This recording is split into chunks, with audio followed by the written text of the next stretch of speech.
con el profesor de Historia del Comercial Panamá. Hay unas preguntas muy importantes que a mí, en lo personal, y sé que muchos otros padres también les importa, y él nos las va a aclarar un poquito más, y le vamos a hacer un pequeño llamado a todos los profesores de Historia, porque realmente nuestros niños y adolescentes necesitan saber nuestra historia para no cometer el mismo error y para no vivir lo que estamos viviendo hoy día. Profesor, ¿cuál es su nombre? Mi nombre es Giovanni Milán. Ok, ¿qué opina usted sobre la historia que los estudiantes están estudiando? ¿Qué opina si usted, qué siente usted, qué opina de que si tiene que dar más historia panameña para que los niños y nuestros adolescentes conozcan nuestra historia, Panamá, la invasión, Torrijos Carter, toda esa historia? ¿Qué opina usted y qué llamado le haría a sus colegas? Bien, yo siento que la historia de Panamá debe de profundizarse más de acuerdo al nivel en que el estudiante imparte clases. No es lo mismo una madurez de un chico de séptimo a un chico de décimo. Entonces allí de repente tratar de ver qué temas son los más atractivos para el estudiante para que así uno se sienta atraído a conocer la historia. La historia hay que dejarla de ser muy retórica y tratarla de ser práctica. Retórica, denle un desglose. Es decir, lo retórico es repetir lo mismo que vimos. Ejemplo, en séptimo podemos ver el descubrimiento del Istmo de Panamá, se va a ver igualmente en décimo, pero no con la misma profundidad y no con la misma metodología para que el chico pueda absorber ese conocimiento.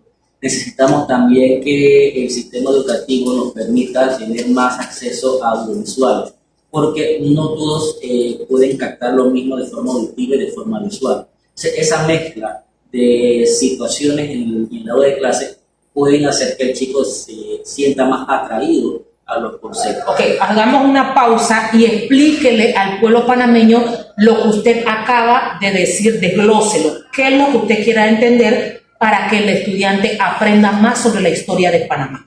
Bien, número uno, tener más recursos audiovisuales en los planteles. ¿Qué es lo que llama usted eso? Audiovisual, estamos hablando de lo que es los proyectores, computadora que nos permita entonces dar una clase no solamente con el pizarrón o el tablero, sino con el equipo que algunos llaman multimedia, que es la mezcla de visual y auditivo.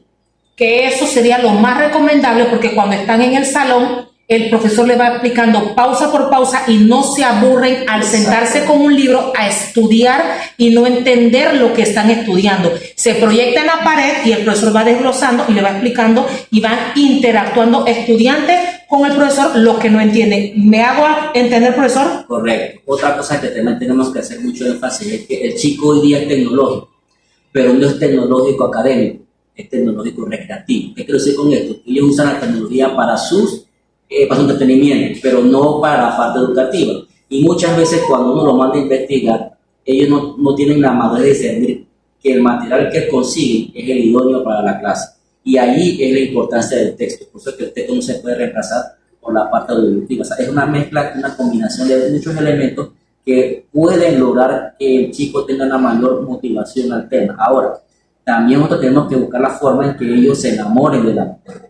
Porque por tradición y fecha, mapas y esto como que los aburre. Pero si le enseñamos a analizar, a pensar, que también es algo que hay que buscar de los niveles más bajos, lo que es la lectura comprensiva, lo que es el juicio crítico, que le permitan a ellos discernir sobre los temas y entender por qué se hacen las cosas, por qué se han dado, eso le va entonces a permitir un aprendizaje significativo. Porque, por ejemplo, ellos van a ver un 9 de enero, pero ¿qué pasó el 9 de enero? ¿Por qué se dio el 9 de enero? Haga una pausa ahí. ¿Estaría dispuesto usted, esto lo estamos haciendo, o sea, al aire, yo primero ojalá que se nos dé, usted estaría dispuesto como que llamar a una reunión, un convivio a todos los profesores de historia? Porque a mí eso en lo personal me preocupa, porque le he tenido que explicar muchas cosas a mi hija viendo televisor, viendo la historia de Panamá, porque ella lo ha escuchado a usted y a sus otros profesores, y como no maneja mucho la visión, lo hemos buscado en YouTube, y ella lo ha entendido, lo que hemos venido pasando y viviendo a lo largo de la historia de Panamá. Entonces, ¿estaría usted dispuesto a llamar a todos los profesores de historia para ver cómo entre todos buscan una mejor manera de cómo darle esa educación y que el estudiante aprenda específicamente y directamente la historia de su Panamá para que esto, lo que estamos viviendo hoy día, no se vuelva a repetir por lo que ya hemos vivido? Sí, sí, estaría dispuesto a hacerlo. Es más, los gremios han hecho la petición para que las capacitaciones de enero sean por asignatura. Y en ese tema de asignatura es el medio para que nos permitamos conversar sobre eso y buscar mecanismos que mejoren la condición en diferentes asignaturas, no solamente la historia, sino en todas las demás. Eso también es una responsabilidad del MEDUCA de hacerlo, o sea que eso debe ir en ambas direcciones, nosotros solicitarla y ellos facilitarla, o viceversa, que ellos la presenten y nosotros poder tomarla y así hacer la interacción para hacer de la materia algo más dinámico.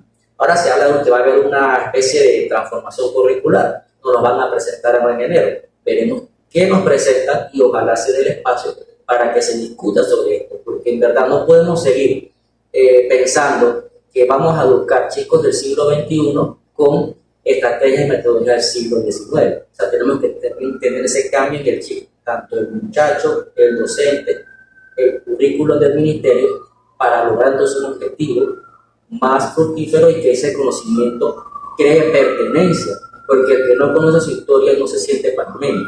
Y voy a hacer un ejemplo aquí.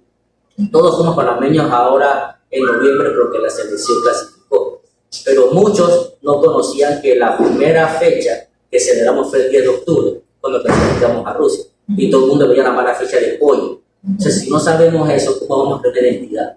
Y con la historia se crea identidad. Allí podemos decir, yo me siento orgulloso de ser panameño o panameño. Y más, el panameño hoy día, como usted lo ve, hay el que se pone una pollera, pero nadie dice que se pone una paruma, el que se pone una mola, el que se pone un traje afrodescendiente. Todos somos panameños por igual.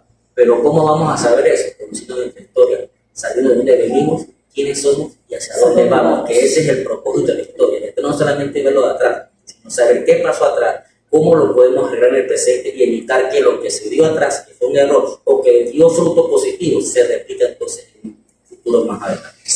Ok, usted dijo antes que no solamente en la asignatura de historia, ¿verdad? Que hay que fortalecer otras asignaturas. Sí, estamos claros en eso. Pero Panamá, que es tan pequeño, que celebramos el 3 de noviembre una independencia, el 10 de noviembre la separación del Rito de los Santos, el 28 creo que el de España. Hay muchas historias panameñas que los estudiantes no conocen porque tampoco el libro y lo que usted está diciendo no tienen todas las herramientas para trabajar. Entonces, por eso digo que si usted estaría dispuesto, como quien dice, hoy día yo lo voy a nombrar a usted el embajador para que usted tome la batuta, porque realmente me preocupa que usted tome la batuta y se organice con otros profesores que yo sé que también les interesa. Mi compadre David Torres de la Universidad de la UTP, profesor también de Historia, Geografía y Cívica, él me decía a mí que yo odiaba la geografía. Yo le decía, ¿verdad? Yo odio la geografía, pero es muy bonito y quisiera yo como panameña madre, que otros profesores de historias, ustedes se organicen y saquen a flote y pidan los recursos para darle más historias a nuestros hijos. ¿Cree usted que eso es posible si usted se pone la meta y que otros profesores se unan a usted con esto? Sí, sí, todo es posible en la vida siempre. En primera instancia, lo que podemos hacerlo a nivel local. Digamos, ahora que viene la organización del plantel, podemos hacerlo primero a nivel, un modelo del comercial Panamá, y de repente ahí puede exportarlo a otro plantel o a la región. Porque hay que ir paso a paso. Y también tenemos que ser claros de que, y hay una corrección, que en el caso de Panamá, la independencia fue el 28. La separación fue el 13 y el grito de dependencia fue el 10. Entonces lo que usted hay que tener claro, porque es un error que casualmente se lo decía a ellos, que repetimos mucho, no es una independencia de Colombia el 3, es una separación, producto de que el hecho de que nosotros nos unimos voluntariamente a ellos y al romper esa unión se da una separación. Pero todas esas cosas son válidas y sí se puede hacer. Lo haremos de manera micro y después ver si ese modelo es funcional y se puede entonces exportar o se puede presentar a las autoridades y que las autoridades también no los puedan multiplicar, ¿no? Porque también no solamente es la crítica hacia arriba, sino que también es una autocrítica. ¿Qué he fallado yo? ¿Qué no he dado? Y yo por lo general cuando le doy a grupos de 12 que siento que tienen la madurez, a veces les digo, bueno, evalúenme y dime qué tal, qué les parece. A veces ellos sí dicen algo, otras veces no dicen nada porque creen que no es pertinente decirlo. Pero si yo no permito que mis chicos me evalúen, ¿cómo yo puedo saber que lo que estoy haciendo es correcto o está bien? Puede que a una generación sí le vaya bien, pero puede que a la otra no. O sea, que la autocrítica es muy importante, la autoevaluación es importante y que los chicos también nos digan qué ellos necesitan, cómo ellos desean aprender, o cómo les gustaría aprender. Nosotros metemos también ese carrito para cómo logramos el mecanismo, porque no solamente lo que yo pienso, sino lo que yo puedo hacer. Y eso es muy importante que tengamos eso claro. Y yo creo que sí se puede. Uno se motiva o se pone una meta, lo puede lograr. Pues, profesor, una pregunta. ¿Usted qué lo motivó? ¿Qué hizo para que usted cogiera la carrera de historia? ¿Qué fue qué ejemplo, qué le hizo a usted querer estudiar profesor de historia? Ya el profe nos había dicho de eso. Sí. Bueno, la historia, cuando estuve en la escuela, hubo motivaciones por parte de varios docentes, y principalmente el docente de historia de Relaciones Panamá con Estados Unidos, el cual mantenía una condición bastante vertical, y fui uno que tuvo el honor de sacar la nota máxima en varios ejercicios, cuando a él muy poco se le sacaba. Entonces, esa forma en que él daba la historia me dijo, yo no quisiera que se siga dando, yo quisiera cambiarlo. Y esa condición fue la que me motivó a estudiar. Ahora, mi formación no es solamente historia, en la universidad se estudia geografía e historia. Tengo la oportunidad de dar esas dos materias que son los ojos de la humanidad, porque son las que comenzaron todo el saber de la humanidad, y de ahí todas las demás asignaturas van construyéndose. Y esa motivación surge de un docente, porque el docente es irrepetible. Y si ese docente, aunque algunos puedan ver que fue negativa, fue positiva, porque yo vi una condición que consideré, así no quiero ser de otra forma, y una motivación que me nació, y gracias a Dios hasta el sol de hoy, lo que pueden decir cómo soy son los estudiantes. Y como le decía muchas, casualmente a vernos cortar el décimo, ustedes hoy están aquí, pero mañana van a estar en Roberto Durán. Y hoy se cumple ese sueño, y ya se graduaron, y tuve el placer de tenerlos a ellos por 3 años. Le di en 10, no le di en 11, le di en 12, pero siempre el vínculo con el grupo estuvo durante estos 3 años. Y creo que cumplí con esa meta, y ahí creo que puedo seguir pasando mi eso para mejorar cada vez más. Bueno, yo tenía la expectativa de poder entrevistar a más profesores, pero no se dio porque se me dificultó la entrada, pero gracias a Dios pude venir donde la profesora Sonia, y le doy gracias a Dios también y al profesor que pude entrevistar a la profesora Sonia, a la profesora de química o física. Química, y ahora el profesor de historia, porque mi hija son de los profesores que ella me habla mucho, ella le tiene mucha admiración a ustedes, mucha admiración, tanto a usted. Y yo le digo, mami, sí, aprende mucho de la historia porque la historia es bonita. Nuestra historia es pequeña, pero es bonita. Y ella me contó la historia suya, de que usted fue motivado. Por eso es que yo le hice la pregunta, porque yo lo quería escuchar de sus propias bocas, para que otros padres de familia, cuando hablen locura de que los docentes, para que ustedes vean de dónde viene muchas veces el amor, el deseo de ellos querer ser educadores, para que hoy día nuestros hijos, gracias a ellos, aprendan. O sea, Panamá, yo no sé en qué manera, algunas veces hay que hablarle al ser humano, y yo no lo diría que Panamá solamente, porque yo sé que hay otros países más ignorantes que el de nosotros, pero yo no concibo de que en mi Panamá haya tanta ignorancia, porque nosotros tenemos la facilidad del estudio y tenemos muchas escuelas que no son privadas. Hay muchos padres que se esfuerzan, se endeudan y se vuelven locos para poner a sus niños en una escuela privada porque van a salir mejor preparados. Señores, no. El estudiante se prepara en cualquier lugar. Mi hija es cuadro de honor de su salón y esta escuela no es privada.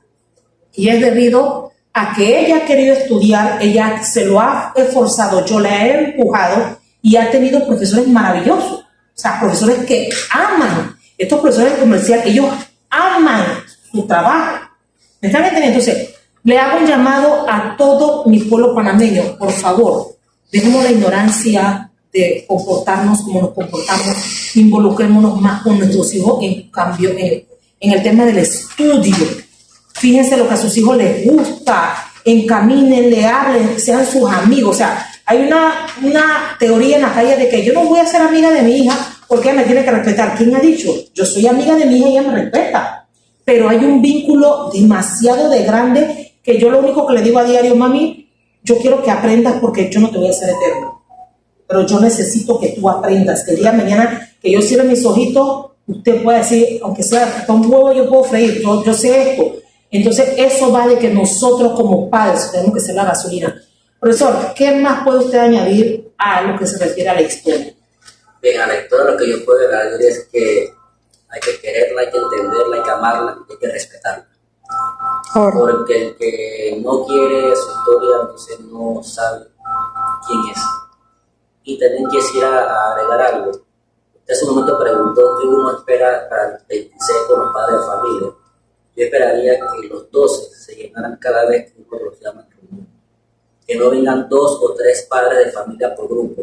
Quiero que me cambie porque es verdad que eso se usa, pero muchos padres no manejan ese nombre. Vamos a ponerlo sexto grado, sexto año, Okay. para que sean más, para que lleguen más hasta los abuelitos. Vamos a ver. Es que tenemos que usar la nomenclatura correcta. Lo que hoy llamamos 12º o 12 era lo que antes llamamos sexto año. Y sería importante que todos esos padres que son de estudiantes del 12 o del sexto año vengan a las reuniones a enterarse desde el día 1. No importa que su hijo sea un estudiante excelente, o no importa si su hijo no sea tan aplicado como aquellos estudiantes, pero vengan a conocer a los profesores. Porque es muy incómodo y muy triste ver a padres en noviembre, diciembre, pidiendo oportunidad cuando su hijo de repente, por falta de seguimiento de ellos, está reprobando el año. Y lo ideal es que nadie repruebe el año. Lo ideal es que todos pasen, porque la realidad es esta. No todos van a pasar, no todos van a quedarse. Si el padre se compromete más con su hijo, el éxito va a estar garantizado para su hijo y para él. Y es importante que ellos sepan de que porque van a tener 18 años no dejan de ser padre. Mientras esté en su techo, es su responsabilidad. Y que siempre le digan que en la vida hay escalones para avanzar. No solo se queden en un nivel, sigan más. Si hoy fue un 12 o un sexto año, mañana es un técnico en una universidad, pasado en una maestría, un doctorado, y si vamos siguiendo, o sea, todo lo que puedan trazarse lo cumplan. Y eso es muy importante. Y en la historia entra esto, porque si yo como padre no pude una universidad, la idea es que yo busque la manera de que mi hijo sí supere la universidad. Y ese nieto que venga, si no fue una licenciatura, supere al papá en una maestría y un doctorado. Y si nosotros valemos lo que es la importancia de la historia, simplemente ver qué pasó ayer para no repetir el error hoy. Y si algo ayer fue exitoso, entonces tenemos que repetirlo y mejorarlo para seguir adelante y buscar nuevos senderos, nuevamente nuevos logros. Por eso es que la historia no solamente es conocimiento per se de un acontecimiento, sino entender por qué se dio, para qué se dio y cuál es la relevancia que tiene. No solamente es una fecha, sino entender que los hechos, el ser humano es el que los ejecuta, pero eso hay factores que están alrededor de ese hecho que conllevan a la realización del mismo. Y entenderlo de esa manera, entonces podemos valorar lo que es la historia. Y tratar de buscar temas, vocabulario que le sean más accesibles al muchacho y que permitamos esa interacción con él y que se demore el concepto. Ok, usted acaba de tocar un temita que yo, gracias a Dios que no lo hice yo, soy profesor, y lo vamos a desglosar un poquito. un poquito. Esto de que los padres deberían de involucrarse y venir más al colegio para saber sobre sus estudiantes. ¿Por qué usted lo acaba de decir, profesor? Porque es una triste realidad ver en las reuniones que se planifican, que llamamos reuniones de nivel, de puertas abiertas, donde ustedes pueden venir desde las 3 de la tarde o 1 de la tarde a hablar con todos los profesores, o a la reunión que hace el consejero para conocer a los padres de familia. Lamentablemente el porcentaje de asistencia es mínimo y estricto, porque el grupo de 35, 30, 32 personas más tienen 2 o 3 y solamente vienen a ver lo de la beca. Cuando hay el pase U, ahí están interesados solamente para eso y ahí hay masiva participación. Pero cuando queremos que se den situaciones donde no hay una condición de disciplina o académica, o sea, que vengan para que conozcan el entorno escolar, lastimosamente no vienen. Y hay mil y una excusas. Pero cuando llega diciembre, ahí no hay excusas, y hay tiempo, y ahí muchos vienen y son los casos lamentables. Acabo de decirles que no es lo que quisieran. Por eso hago la observación. Debido a lo que el profesor plantea, aquí se suscitó un accidente, ¿verdad? Y ese accidente fue porque una estudiante estaba quedada, ¿verdad? Y la madre aquí vino a...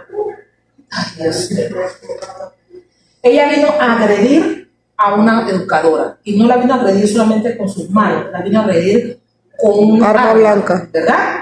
Entonces, ¿qué fue lo que pasó ahí, profesor? O sea, un desglose rápido, ¿qué fue lo que pasó ahí? Bueno, no le puedo decir lo que pasó. No, digo, disculpen, no, o sea, usted no sabe lo que pasó internamente, pero digo, ¿cuál fue la consecuencia de lo que trajo eso a última hora de diciembre? Bueno, lo que sé hasta ahora, lo que sucedió fue que la estudiante no aprobaba. Y la mamá vino a ver la situación de ver cómo podía conseguir alguna ayuda para aprobar, y la docente simplemente siguiendo la normativa que sus notas trimestrales, si había una condición de reválida se podía hacer, porque no conozco el caso si fue reválida. No, exacto, sí. Pero la condición es que la chica o el chico no aprobaba, y ya el tiempo había finalizado. Entonces aparentemente la mamá vino a solicitar una solución para su hija y lamentablemente lo hizo de la manera inapropiada.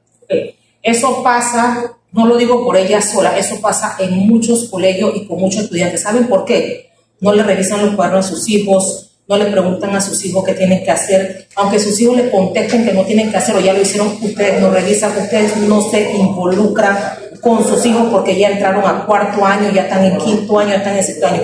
Yo tengo más críticas positivas y son pocas las negativas, pero respondo a las negativas en este segundo. ¿Saben por qué yo me involucro? Porque esa es mi responsabilidad. Esa es mi responsabilidad.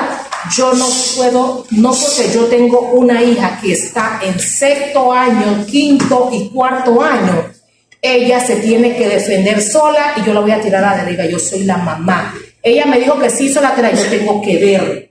Entonces, padres de familia, si ustedes no quieren involucrarse con los temas de sus hijos, no los tengan, nadie les obligó. Si los tienen, entonces no se los tienen a los educadores para entonces venir aquí, fin de año, a esta escuela y a muchas escuelas, a hacer lo que esa madre hizo.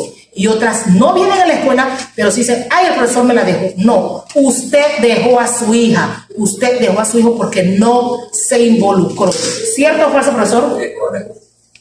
Los hijos no tienen edad. No le damos a nadie, el niño tiene su pase de acuerdo a su rendimiento y a su responsabilidad. Nosotros no somos los que dejamos a los estudiantes, por ahí como una autoridad del ministerio dijo que uno es el que deja a los estudiantes, no.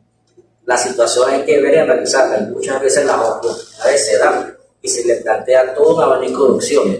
Si el chico no la desea aprovechar, nosotros no podemos meternos en la cabeza de ellos para que lo hagan. Y hay un temita que me ronda la cabeza. Ahora yo tengo entendido que en el lapso de que culminan las clases, ellos tienen un tiempo de una semana, yo creo, como una pequeña reválida interna que ustedes les facilitan, ¿verdad? No, la reválida se hace a los graduados. Cuando se hace una reunión de nivel, donde se ve que estudiantes tienen opción de reválida, es aquellos que han fracasado 3 materias. Entonces, después de esas 3 materias, si se comprueba que nada más son 3 materias, él tiene la opción de un examen de reválida para poder superar las 3 materias, y si la supera, él participa en la graduación sin problema. Si no lo supera, él tendrá que hacerlo entonces en enero, en el de recuperación, y entonces cuando finalice eso, obtiene su diploma ya en el mes de febrero o marzo. ¿Eso qué tiempo tiene que lo están haciendo? Eso está disponible en ley del ministerio hace mucho tiempo atrás. Ok, miren hasta la oportunidad que tienen los estudiantes y aún así, o sea, dependen de eso, no dependan de eso, estudien, padres, involúcrense con sus hijos, no les cuesta nada, nada. Entonces vamos a hacer una cosa y que quede sellado en el canal de que el profesor de historia se va a comprometer para organizarse y otros profesores de historia traer una historia más completa y luchar para que nuestros estudiantes tengan proyectores y todas las herramientas para que ellos puedan aprender más sobre nuestra historia de Panamá. ¿Cierto o falso, profesor? Es correcto. Dígame su nombre completo y de qué colegio usted trabaja, y usted se va a comprometer el día de hoy. Usted va a ser el presidente de esa organización. Bien, mi nombre es Giovanni Miranda, me comprometo a hacerlo a nivel del Comercial Panamá, que es el que laboro, pero también tengo que dejar claro de que no depende solamente de mí, va a depender de otras cosas, de los compañeros que deseen hacerlo, y también depende de la disponibilidad que tenga la administración de ejecutar ese proyecto. Porque en verdad no podemos solamente echar la responsabilidad a las autoridades, también tenemos nosotros que dar muestra de que queremos hacer algo y entonces evidenciar que se dio o no se dio el apoyo. Porque todo esto es algo en equipo que se necesita de varias partes, varios factores para poder realizar. Ok, ya estaban los profesores de historia, de vocación, de corazón, de empeño. Por favor, únanse al profesor. Queremos una mejor historia para nuestro Panamá y él solo no puede, ya se lo digo. Vamos Panamá, que Panamá puede, por favor. Gracias, profesor. Gracias a ustedes.